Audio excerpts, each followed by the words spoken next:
And overnight, the U.S. trade team arriving in China for trade talks. President Trump has not held back in his criticism of China's trade practices, to say the very least, calling for a better deal for the U.S. So what kind of deal can we actually expect? Here now to weigh in is the Business and Finance Chair at the King's College here in New York City, Brian Brinberg. Thank you so much for joining us. You Appreciate bet. it. Always good to be here. So big day. Yep. They've arrived there in China. Tell us a little bit, first of all, about who is there and what kind of role the different people will play. Yeah, we can bring it up on the screen. You bet. Yeah, the U.S. has several different people there. On one side, you have the trade hardliners, Robert Lighthizer, Peter Navarro. These are the guys who have advocated for tariffs against China to get them to the negotiation table. You've got Wilbur Ross there, Commerce Secretary. He's kind of in the same boat. On the other side, you have Steve Mnuchin, the Treasury Secretary, and you have Larry Kudlow, the guys who are more the free traders here. So you have sort of two different parties at the table, really. 7 people total.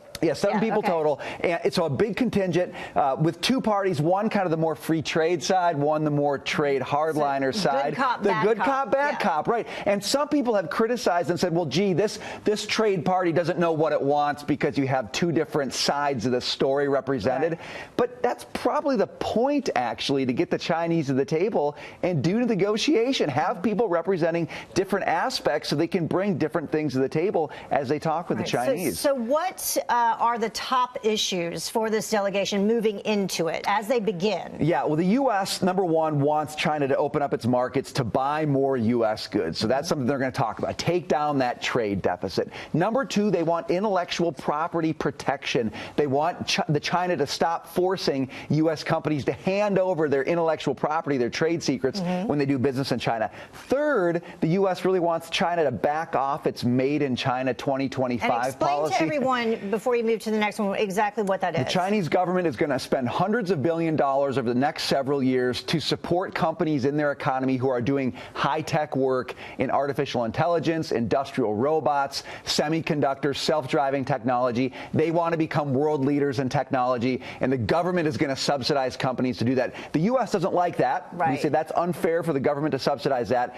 But China says we're not going to back off on that. That's our future, and we're going to go with it. Okay, and so then beyond that is the forcing technology transfers and then the intellectual property theft? Exactly. Right now, when U.S. companies go to do business in China, China says, yeah, you can do business here, but you need to partner with our companies and you need to hand over your technology to our companies. U.S. companies hate that because intellectual property is the backbone of our economy. And so the trade representatives here from the U.S. are going to say that needs to stop. Right. And here's what President Trump had to say about it. He tweeted out this on the delegation. He said, our great financial team is in China trying to negotiate a level playing field on trade. I look forward to being with President Xi in the not too distant future. We will always have a great relationship. So in terms of what will be accomplished, the most important thing and what you think actually will be done. What's going to happen here, I think, is you're going to see the Chinese make a commitment to buy more from the U.S. to bring down that trade deficit.